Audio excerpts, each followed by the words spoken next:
Aya hiji waliullah di penjara. Datang ka di penjara, di jero nyono dikerumuni ku ahli penjara. Datang menyapa, "Mama, kok bisa asup ke penjara? Mama maling." Henteu, mama. Mungkin mama boga kalakuan anu teu endah meureun sampai datang ke penjara. Onto mama kayak bisa kade zolimna penguasa. Mama mah dakwah teu senengeun penguasa di dakwahan. Asa kasinggungnya na, maka mama dijeburkeun ke jero penjara. Kumaha tuh yang geus kieu mama teu kumaha aja mama masanajan di jero penjara merdeka. Merdeka di mana horeng? Cak nu sejen urang ka dieu hese ka dieu hese. Ih.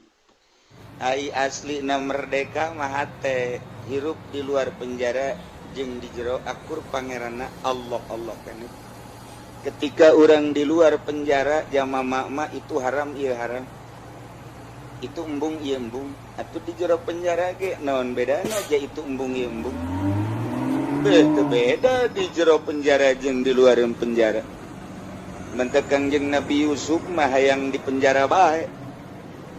Nya nama nikmatin di jero penjara Kangjeng Nabi Yusuf mah. Sebab naon? Leuwih nikmat ibadah ka Gusti Allah di jero penjara eueuh nu ngaganggu batan di luar. Ih, wali mah pandanganna kos kitu. Pohara jasa. Nu mentak eta wali dikiriman ku guruna sajadah. Cak guruna lamun maneh hayang kaluar ti penjara, yeuh kuncina dibere sajadah. Diamparkeun ku nyana di jero penjara. Cak anu sekelilingna maknya sajadah bisa mukakeun kunci. Ih, kunci penjara mah besi lain sajadah. Cak wali teh hebatan keneh sajadah batan kunci gerage. Tok, lamun maneh yang kalaluar kula rek ibadah ka Gusti Allah. Aju maneh kalaluar ku kula dipangmuka. Bener mama. Hei, itu tenang wae sih. Bontot bae bisa salam ka laut. Atuh komo ieu sajadah. Hei, komo kumisa bibrozak. Si jampang mah teu eleh punya.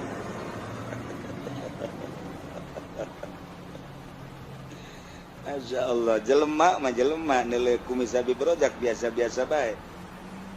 Tapi monyet masih enak.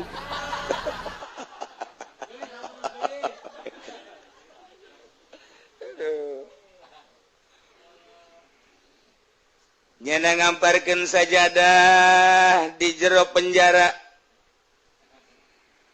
Cak mama kula dek ibadah ka Gusti Allah. Langit eueuh nu mesen bisa dijieun ku Allah. Bumi nu mesen karep Allah bisa dijieun ku Allah. Eusina nu mesen karep Allah bisa dijieun ku Allah.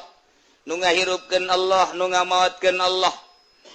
Anu nyugihkeun Allah, anu nyangsarakeun Allah, nu nyehatkeun Allah, nu ngagringkeun Allah. Hakikatna nu ngasupkeun ka penjara lain penguasa Allah. Ketika Allah dek keluarkeun gampang.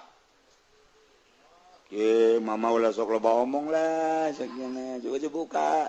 Ayo, salat, sholli, Allahu Akbar. Ayo nu ngomong mama, eta salat usolina nan usoli libukail kunci, Allahu Akbar. Sia sok nyoba segala salat bae usolina ditanya ku sia. Komo lamun hayang salat hayang ieu naon gara-garana batu cincin daratang. Bangsa per naon ngaranna dare-dare. Dunia supaya datang aya salatna. eta bae cenah kiai itu sia mah kitu bae pan. Salat Allahu Akbar beres salat maca nyana wiridan. Ya hayyu ya qayyum ya badi'as samawati wal ardi ya dzal jalali wal ikram. Mal diteruskeun gua aing bacana. Kayak kusia dipraktekeun paranti muka kunci. Aju sia maling. Ditanya ilmuna nang tiki uci cenah. Pan aing jadi agen berarti. Wah, teman kitu-kitu bau rahasia tuh. Wah, saya hayu aku yang nama kajian teman. Beres sholat doa langsung tadi bener baik. Tengah peting kira-kira jam hiji jana sholatna eta pintu penjara kalaluar pret digerokan ku nyana kalar ayo gerak mesti keluar lupat ayo mama moal ayo mama maksudnya mama moal kalau moal mukakeun lawang doang jang maneh ji ndek ke mama nu keluar jangan mukakeun age mama henteu maneh bae mama mangan sakadar jang batur doang mama mah geus teu kudu bener mama bener tuh salaman teu kudu salaman geus ulang kabura penjaga sih ya ke kalau luar kabeh plok beres ngunci deui plak orang di dulu ku penjaga isuk-isuk dek dirangsum eueuh ieu kamarana kosong tinggal ayah mama bae keur salat duha Allahu Akbar teu bisa ditanya Ustaz duha maca Quran terus baca Quran zikir ke salat zuhur Allahu Akbar terus maca zuhur langsung maca Quran deui zikir deui Allahu Akbar cak penjaga aing irhananya nanya ya bisa aja jana akhirnya minta nyana ngadeukeutan mak punten kula ieu minta kesempatan dek ngobrol wae ka dieu ya naon. Ieu mendek nanya bae nu aya di dieu sababaraha kamar kosong ieu kamarana balik cek cenah. Jujur awada jujur. Ai eta bisa baralik pan kami narangtung di hareup. Kok bisa teu kadeuleu ku kami jeung ieu nu mukakeun lawangna saha? Allah. Nya kami ge nyaho ja kami ge pangeran teh Allah ngan ieu nu bisa mukakeun ki sababna sa sajadah mama ulah sok pabelit ngomong ieu saya doa minta ka Gusti Allah mama nu Allah lawang nu Allah dikunci na ge kunci Allah jelema hayang kalaluar geus sababaraha tahun mohon ka mama aju mama ngadoa kalaluar pan ku kami teu kadeuleu atuh eta mah pan lain mata ceknya mata mah di dieu ieu mah lain mata ieu mah mata lalagaan ieu mah aslina mata mah di dieu ceknya di kolbu geus ieu mah sanajan beunta bisa teu neuleu sebab ieu mah lalagaan mata ieu mah rohna eueuh teu bisa neuleu nu ieu mah tanu mantak aslina mata mah nu ieu bu itu penjaga kabeh dulur kadari urang ngaji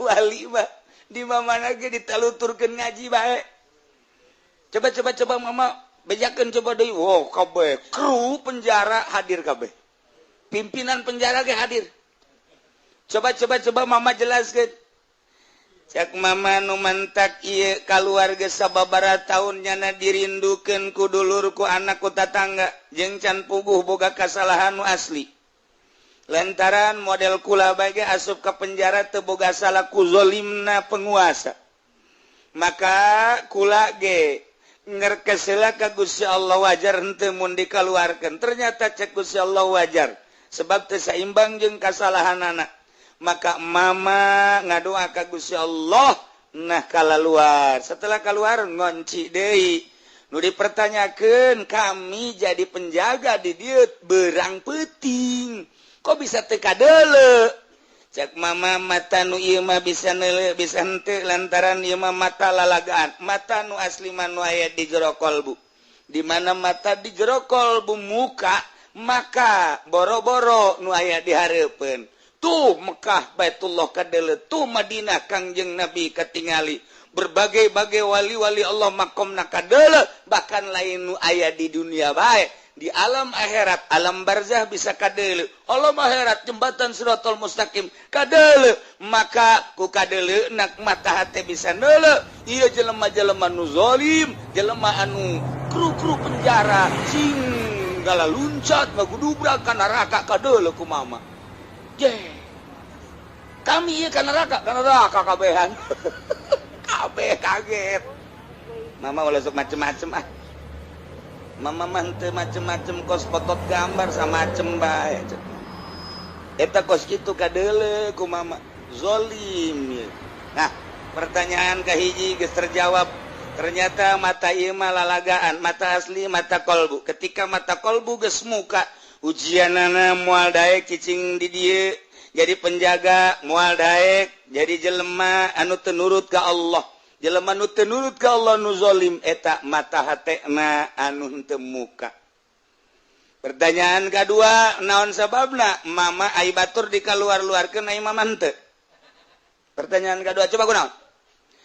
Batur mah penjara teh belenggu asa terbelenggu nyana di jero penjara lantaran nyana mangan sakadar mikiran teh dahar nginum dele ieu denge ieu irung ieu dan lain sebagainya geus atunya nama di penjara teh kesulitan ai mama mah tepati di urusan mata ieu celi ieu irung ieu dan lain sebagainya mama mah ngurusan teh kolbu ai kolbu jelemana di jero penjara bisa ka sorga bisa ka mamana jelemana di penjara bisa keluar mata kolbu maka mana-mana jelemana di kamar jelemana di masjid jelemana di penjara gitu-gitu kene sebab naon nyantelna jeung Allah buh mama coba-coba kami pagahan atuh abeh kami bisa ibadah ya apiap ka dieu ya ieu jadi ieu ndek jara diwali kabeh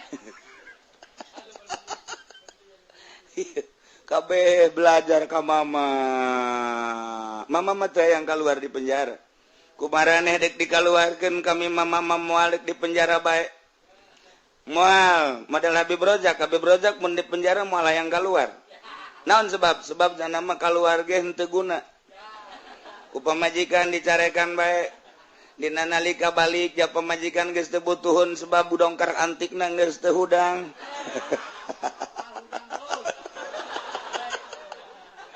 geus cak Habib Rojak aing dek naon di luar geus cak yana mending di jero lah disumbang caknya dahar tinggal dahar nginum tinggal nginum aya teh jelema nu di penjara model kos kitu eta buktina si eta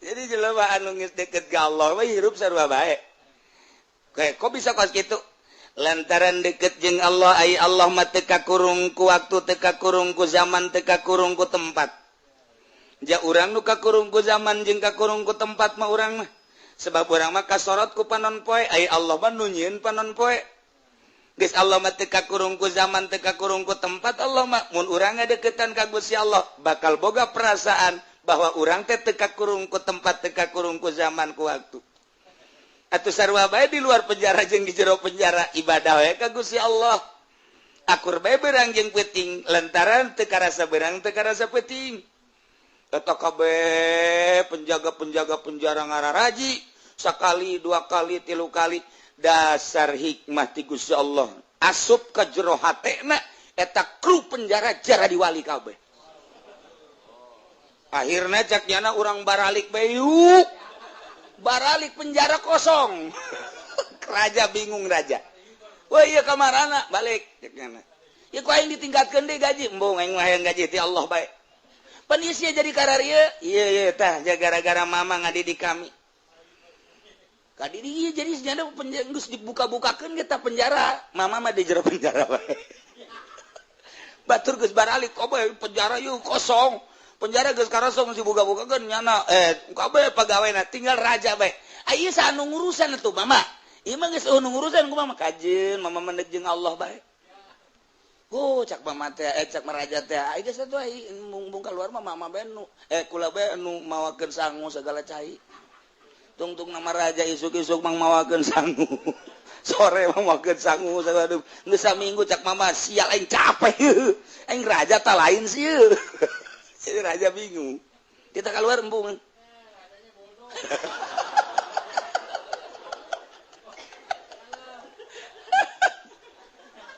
aduh itu raja geus eta naon ngaranna ngarayu supaya mama keluar henteu embung cek nyana geus ngeunaheun jasa di dieu cenah di penjara ayeuna mama ge nanya eta raja ku mama bisa jadi betah di dieu betah sebab hirup jeung Allah di luar jeung Allah di jero jeung Allah teu karasa beurang teu karasa penting mama madahar sakieu teu dahar sakieu geus nikmat jasa cek tuan raja coba konsepna naon sih mama piwalian dia ya asana negara ditinggalkan ya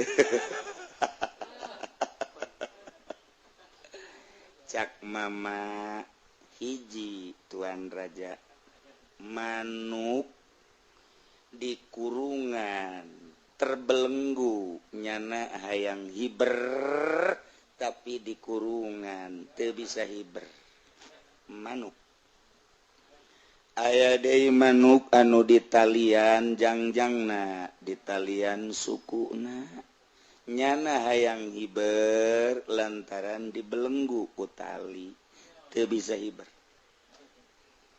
sedengkeun manuk mah biasana hiber ngapak hirup di mana-mana ka mana-mana kumaha nyana bae merdeka hirup tapi ulah haju Indonesia Raya merdeka mah merdeka baik ulah haju negeriku taya manuk hiberan lantaran lepas tina belenggu tali jangjang tali suku kitu kene belenggu kurung ketika manuk dibuka talina kikipliknya tapi can bisa hiber lantaran sukuna di talian ketika talina geus dibuka manuk bisa hiber ka mana bae bener tapi aya nu bloon manuk gecek tuan ngecek mama mana tah manuk nu bloon nu mana manuk nu bloon teh ya manuk anu geus dibukaan talina manuk anu geus dibukaan tali jangjangna manuk geus dibukaan tali sukuna manuk geus dikaluarkeun tina kurungna maksudna tinggal hiber ka mana sakahayang nyana bae tapi manuk teu daek hiber eta manuk bloon bin tolol bin goblok eta kos kitu kemerdekaan aya di manuk lantaran geus eueuh belenggu sebab nyaritakeun nanaon geus aya di nyana nyaritakeun ilmu aya di manuk nyaritakeun gagah aya di manuk nyaritakeun merdeka aya di manuk kunaon manuk teu daek hiber malah kukulintingan kikipli kan eta manuk tolol bin goblok kenyahoeun nyana menikmati suasana alam mana gunung mana danau mana leuweung mana gurun manuk anu hebat mah atuh hiberan ka mana bae tah lamun aya manuk geus leupas ti belenggu haju teh hiber eta manuk tolol manuk goblok cak tuan raja teh mah ka aing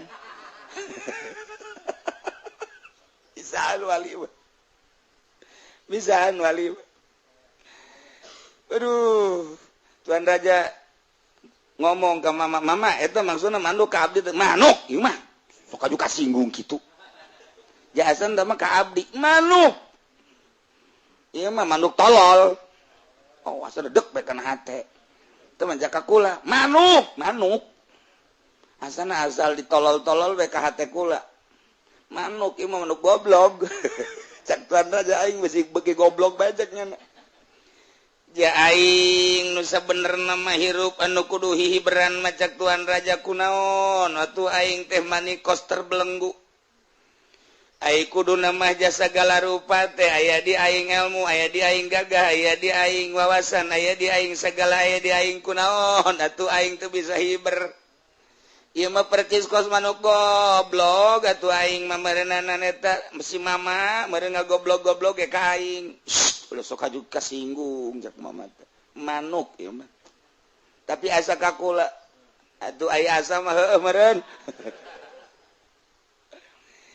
Tah eta teh ditaliti ku Tuan Raja beuh horenganan paingan pagawe penjara kalaluar horengnya nama hihiberan. Engke meureunan aing di akhirat ca Tuang Raja teh ai pagawe-pagawe penjara aing mah di akhirat ka sorga ai aing mah terbelenggu rugi amat. Maka kuari mah ieu kerajaan deuk dibikeun ka mama. Wah. Ieu jadi dibalik ieu. Mama abdi hayang merdeka kuari mah hayang hiberan ka ditu ka leuweung ka gunung ka mamana ieu mah kerajaan deuk dibikeun we ka mama. Kumaha? Jadi najis cek mama. Mama mah yang di penjara bae di dieu. Mama, ieu penjara geus sorangan bae, usah saha. Babaturan penjara eueuh, kabeh geus dikaluar-keluarkeun ku mama. Aju ieu pagawe geus eueuh, mama deuk di jero bae sorangan. Henteu sieun naon teh jeung Allah mama mah, jeung nu boga dunya mama mah. Ambo cek Tuan Raja teh ku ngeunah-ngeunah teuing isi hirup kos mama. Abi hayang kos mama coba bener hayang sekali 2 kali 3 kali ditawajuhan kunyana ku mama teh tuh dibimbing ih dengan singkat masya Allah teu hayang nyana jadi raja ilmu kawalian teh kos kitu tah lamun guruna wali muridna jadi wali ya Allah ya Rabbi nu mantap urang mah teu jara di wali atuh guruna ge wali ini hese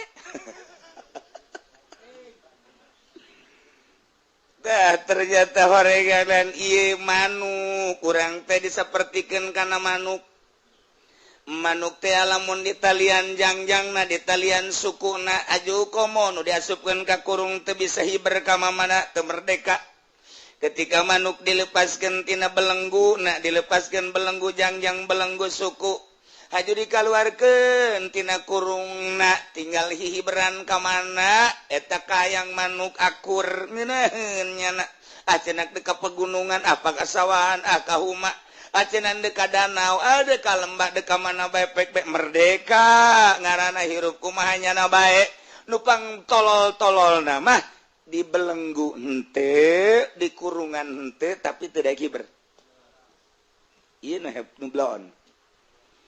Urang kuari mah hirup teh pamajikan teu boga pusahan teu boga nanaon teu boga urang teu terbelenggu ku nanaon hirup teh sorangan bae kuari mah ka eta teh lamun teu hiber rugi lantaran nyana belengguna geus eueuh tapi teu daek hiber endahan kikiplik nyana di luhur kurung tolol teh coba cak anu boga manuk ge manuk atuh sia hiber manuk ku aing sia geus dilepas-lepaskeun teh tali jangjang sia suku sia tak kuari sia geus dikaluarkeun tina kurung hiber atuh endahan di luhur kurung kiplik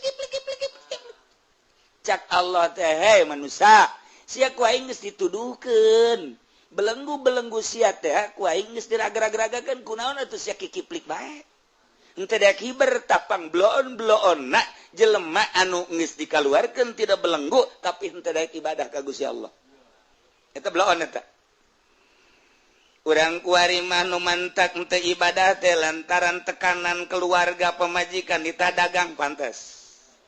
Urang kuari mah nu mantak henteu ibadah ka Gusti Allah teh lantaran urang boga jabatan tekanan tina jabatan pantes. Urang kuari mah nu mantak teu ibadah ka Gusti Allah dengan mantep lantaran urang apatula patili di organisasi pantes. Artina pantes teh emang nyana mah henteu hiber. Ya bisa di talian.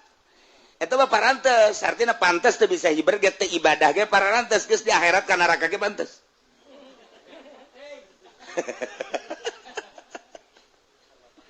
Tapi ieu mah panti partai henteu, organisasi henteu, tani henteu, gawe di pabrik henteu, kemudian ngojek henteu. Segala rupa henteu malah cak pamajikan ge ka tuh hirup kumaha kakak bae teh mah ieu mah kula malah tuh jang geus sakikieun aja urang keur ngora mah geus kolot tapi ra urang mah tuh hirup ge ngadu tonggong doang sare geus kesenangan geus suatu kakak geus batu di masjid ke di mushola ngaji ka kaditu geus aya tasen di pamajikan berarti kan geus terbelenggu henteu terbelenggu jajang dahar aya ka ieu atuh urut-urut baheula teh kontrakan Jaya kene dina teh anu kontrakan Jaya ieu lah tuh dijualan ku urang ge segala perhiasan-perhiasan jang dahar mah aya ku ari mah geus kolot kakak kaji atuh geus bae ku ari mah jabung atuh tuh ka ditu ka pangajian ngaji geus sanajan ka haji dek di masjid bae ge kula mah geus ridho geus ka ditu kula mah seneng resep cak pamajikanna ja anak geus mandiri ku ari mah incu geus bare nu ngarurusan urang tinggal duaan bae geus atuh ka ditu jabung eta ngaranna geus eueuh belenggu hajunya anana teu daek ibadah pangblon-blonna endahan jana kikiplik di luhur eta kurung kiplik cak dobogana goblok teh sih eta kan gerak Allah tah geus kakolot dakeun rineh eta teh geus eueuh belenggu nu sabenerna mah tinggal ngadeukeutan pangajian haju ngamantapkeun mokuskeun diri ibadah ka Gusti Allah henteu kudu hese capek eta pangbloon-bloonana pangbloonna jelema nu geus teh hese capek belenggu arareueuh tapi teu daek ibadah keneh bae siksana leuwih gede ke di akhirat bakal gede jasa tah di akhirat eta kos kitu panggede-gedena siksanya na cak Allah teh sia teu daek ibadah bae ka aing sedengkeun ku aing geus dimerdekakeun sia taruhlah masa muda na sia gawe taruhlah masa muda na sia dagang taruhlah masa muda sia naon gitu ngaranna bersikeras usaha tapi pan ku aing dibere umur panjang sia ajo ku aing belenggu jang dahar ambalaya pakai ambalaya geus eueuh belenggu bahkan pamajikan ge ngucap ka maneh bahwa atuh haji ka ditu bae atuh jabung ka pengajian ka mushola ka masjid tapi sia masih kada teu ibadah keneh bae maka ku aing sia ieu bakal disiksana 7 lipeteun anu biasa Masya Allah karim ngeri sebab geus merdeka-merdekakeun ai wali mah pan ngahaja ngamerdekakeun dirinya nama kuari teh naon ieu nu jadi belenggu nu jadi belenggu teh kuari mah ieu anak berusaha nyana ngalepaskeun belenggu tina anak geus diriadohan ku nyana pamajikan lain kudu ditinggalkeun dicerai tapi carana setik-setik supaya pamajikan urang mah urang paling ge kabutuhan doang koclek beres aduh orang kayak deh kabutuhnya lagi seru apa nah ya dimerdekakan terus tidak ada harian tina ini pakai terus nya nama usaha wali mah setik ngajauhan keluarga ngajauhan teh batin setik ngajauhan makhluk setik ngajauhan dunia capek tangtuna tapi Allah merek lantarannya na usaha menjada wajad di usahanya na ngajauhan dunia dibere ku Gusti Allah tersep kana dunia bari dunia na dimomoy ku Allah datang bae terus tidak usaha ngajauhan makhluk dibere ku Allah kanikmatan ngajauhan makhluk kemudian bari makhluk datang bae kitu kene nafsu jeung setan capek pasti kajen kumaha ge nu mantak per detik per menitna nya nama terus bae ka Allah terus dikelilingi kunyana dipake ka embung lantaran kuat ai ku Allah dibere kuat mah kuat bae muncullah jadi waliun min auliyaillah moal pati-pati diangkat jadi wali lamun nyana teu merdeka nu mantak contoh manuk deres manuk anu di talian mah teh hiberge deres manuk nu di talian sukuna teh hiberge deres manuk anu teu bisa hiber lantaran di kurungan ieu mah manuk geus kaluar ti kurung belengguna geus dilepaskeun masih teu daek hiber keneh bae ieu lah jelema nu pangbloon akhirna raja dirinya asa asup nasehatna terus bagi dia bagi ibadah bagi mantap bagi dia bagi ibadah bagi mantap kerajaan diserahkeun ka nu sejen nyana beki mantep jadi raja kamari mah raja teh secara zahir kuari mah raja na jadi raja batin nyana ngabandingkeun tatuan raja ternyata horenganan aslina raja mah horeng jadi kakasih Allah tuh ceknya nikmat orenganan hirup di mana beja Allah maya kumaha bae ge Allah nu ngurus kumaha bae ge Allah nu mere kumaha Allah bae Allah ja anu melindungi geus atuh sagala-gala rupa ge ka Allah horeng ieu jadi raja mah geus jadi camat jadi bupati raja lalagaan jadi gubernur jadi presiden raja lalagaan aslina jadi raja mah kos eta tadi mama kiai di luar penjara jeung di jero penjara bakal akur bae sebab hiji ngan ka Allah subhanahu wa ta'ala nu mantap ketika urang aya babandul mahfud ngaranna jelema nu dihinakeun ku pagawean yakni nu dibabandulan ku min ku ila ku an ku ala dan lain sebagainya sarua jeung manuk di talian jangjang di talian sukuna eta adalah teu bisa hihibran nu kos kitu ngaranna mahfud. Namun daya kiai teu daya kiber teu daya ibadah secara batin eta kiai adalah kiai mahfud ngaran. Pamarentah mahfud, pedagang mahfud. Mahfud teh kang den hinakeun, kang den asorakeun, kang den gusrukeun, kang den gejeburkeun. Kos kitulah. Jadi horenganan wali cicing di mana bae ge mere elmuna ilmu kawalian bae sakumaha jelema ahli politik cicing di mana bae ge nu diomongkeun teh politik bae kajen teh nya geus panyakitan bengek geus teu kiprah dina politik ketika ditatamuan ku jelema Waalaikumsalam waduh ini sekarang udah sakit iya udah asma udah parah kok ada semenit 2 menit terima kadituna ngobrol politik deh bae nyana geus setruk geus kieu bae ngagoler bae padahal mah ketika urang datang kadinya nyana mantan gubernur nyana mantan menteri misalna nyana mantan bupati ketika urang datang kadinya silaturahmi sakedeung mah ngobrol nu lainna kadituna politik deui bae ketika jelema ahli ekonomi kajian kuku mage urang namu ka nyana moal kebel ngobrol nu lain mah kadituna nyaritakeun perkembangan ekonomi urang ku hari malamun namu ka Elias Pikal sakedeung urang ngobrol nu lain-lainna pasti kabelah ditu mah ngomongkeun tiju bae kajian kuku mage urang lamun namu ka si Supratman sa si Herman katen kesebelasan Persita teh sakarang ngaranna gegeraan sa geraan udah sok seserian siapa bangun teu nyaho nyaho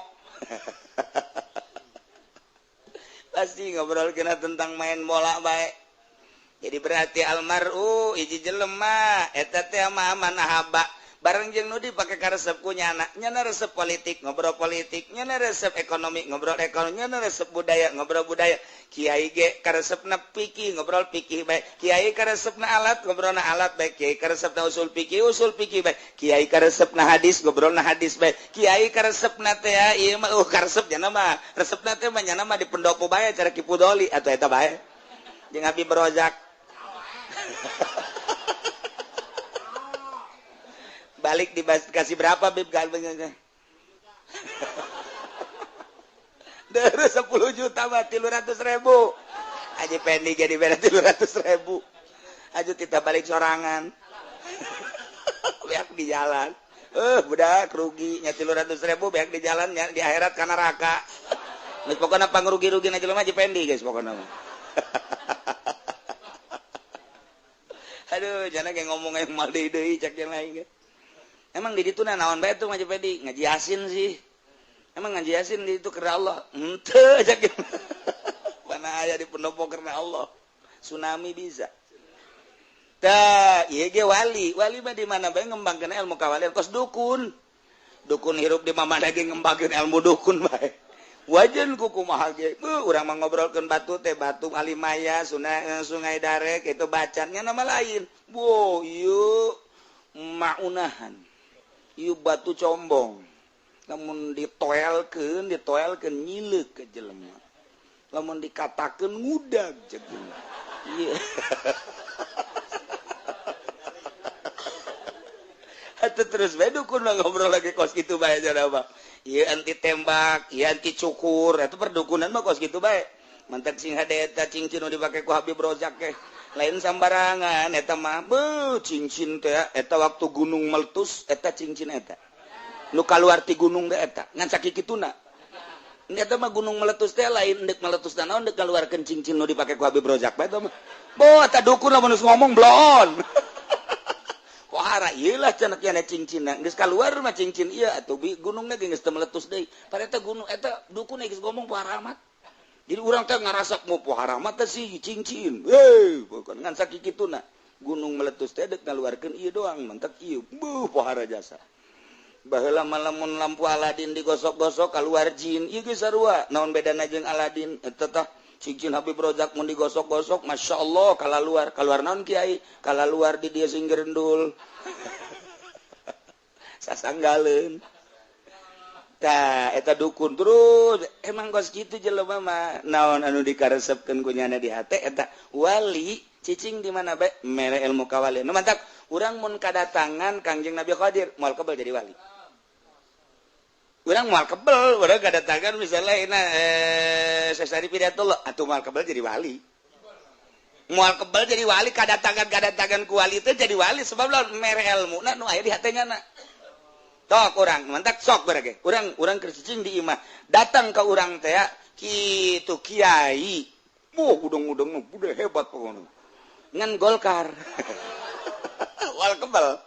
mal kebal sarua orang yang gusruk bae sarua si kade tah tamu teh kos karari itu teh tamu teh datang ke orang teh kumaha datangna nyana mantak datang gitu Kangjeng Nabi Qadir atuh geus lah moal kebal memenitan jadi wali kuneuleuh doang kuneuleuh kajana ngecap saucap bakal jadi wali spontan eta mah sebab jaran nu dibawana ilmu kawalian ya Allah ya Rabbi urang kadatangan sakedeung maku DPR aju bae guriwol basa salaman sabarut kana ku dari ta sabar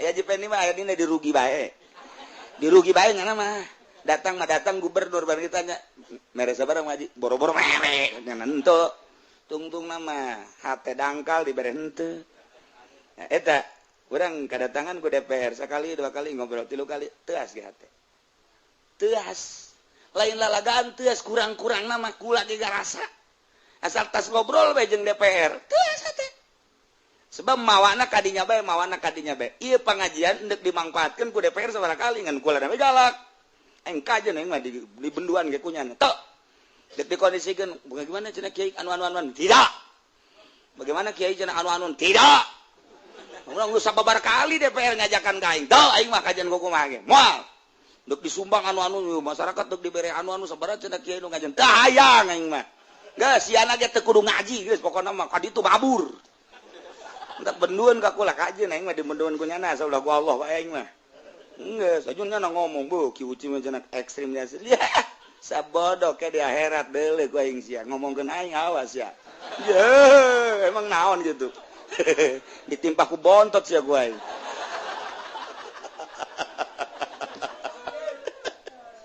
Ieu mah keur carita eta wali datang mere ilmu kawalian. Nu mentek atur salamna ge urang lamun diatur salaman Kiai cenah aya nu atur salam di Jawa Timur Kiai anu bunga ka hate. Kiai anu atur salam Kiai anu geus tilok kaluar haju ka dieu ka Kiai Jawa Urut bunga. Betul-betul Kiai DPR atur salam sial. Cak DPR teh bu aing upah meunang atuh deuk meunang di mana jeung si Manaraka. Dah cenah aing moal ngaji sanu nita ngaji deui na geus sia. Aing ulah dikitu-kitu teh aing mah deuk kitu bae aja. Atun teh jajan lagi manusia yang salamet. Aing mah keur ngomong bae lantaran eueuh jalan jangka sorga jadi DPR di Indonesia mah. Sebab naon atuh aing nyaho ja pengkondisian di jerona kajenteng make kopeah make sagala ge jadi jerona mah korupsi. Tetep ceuli datang teh korupsi bae ge. Emang kumaha gitu di jerona maling. Maling mun kukula dicaritakeun cara maling nanyana atuh nyaho jasa aja. Nyaho jasa. Jadi pemerintah emang teu maraling atuh maling. Emang kiai nyaho jasa. Nyaho jasa ieu mah lamun dibejakeun lillahi taala nyaho jasa tentang struktur negara nyaho jasa. Komo di kabupaten mah di urang ieu teh APBD-na teh Tangerang teh 5,7 T. 5,7 T Tangerang ieu. Bang temen aing nyaho aja teh bakos itu. Aju dikamanakeun ka mana subna tuh nyaho. Nu kudu yang anu sakayu kan yang anu sakieu. Ieu. Cicing di imah teh lain cacing-cicingna. Deh. Nyaho aing anu mantak ieu pembangunan teh aing mantak wani ge. Ieu dangkal. Lamun nyana manggil aing nyaho. Sia mah lantaran teu nyaho lah ngomong gitu. Ulah lamun sia ayo pemerintah giliran mah dipanggil. Coba terangkeun moal bisa sia. Aing mah bisa tuh aing teh tuh aju tak kabur betung-tung nama ngan nyaho lah nyana ngobrol misalna aju pa bener-bener nyahoan kula bahwa nyana maling ye mantak wajar ngomong sautak saeutik mah sebab nyaho itu cenah kieu menang nanti mana isu teh mau urang nyaho teh mah kitu rahasia perusahaan. Kok kiai ngomong kos gitu bongan aing teh dibere pan ku nyana. Ieu mah keur carita ilmu kawalian, suka anu mere nyaho kos kitu mah. Nah, ieu mahfud bil harfi fa huwa ma yuqatu bi lepaskeun belenggu urang deuk ka Allah. Komo urang geus kolot. Geus kolot mah geus wajar. Lepaskeun keur ngorang geus urang ditafak non karena di istighfaran. Istighfaru kayataju ilal istighfar cek situ rubaiah. Istighfar siapa butuh karena diistighfaran. Sebab naon? Istighfar urang malalagaan pan. Nah nu mantak urang kuari ngaistighfaran nu baheula geus du aing baheula mah sabenerna mah hayang dunia hayang campur jeung makhluk rugi sabaraha umur dipake rurugian geus kajian Gusti Ampura mulai ti kuari lepaskeun belenggu urang jeung dunia lepaskeun jeung makhluk. Lepaskan kira belajar lalaunan setik jak kuncina mah eta kajen ku kumaha ge naon gitu ngaranna bantulah ku zikir ku urang ka Gusti Allah sedengkeun dina ilmu kawalian zikir teh kapan tahap-tahap mimiti zikir lisan jang urang la ilaha illallah naik zikir tarekat Allah naik engke zikirna kalubhu Allah naik engke ka dituju ka sir eta teh bakalna hu eta teh teu bisa dipindahkeun teu bisa pindah sorangan kayak kadeuleu perkembanganna jelema lamun geus zikirna la ilaha illallah na jadi bakalna kos kitu tingkahna ditaekeun ke lamun geus jadi bakalna kos kitu ge mun jadi bakal kos satungtung can kadeuler lamun kitu kos kitu atuh moal cara tangkal kayu bae lamun kakara eta tetangkal bae lamun ku urang kakarak dipelak engke sirungan berarti kan nyaho jadi ta urang. Kesirungan gede berarti perkembangan kehandapna akar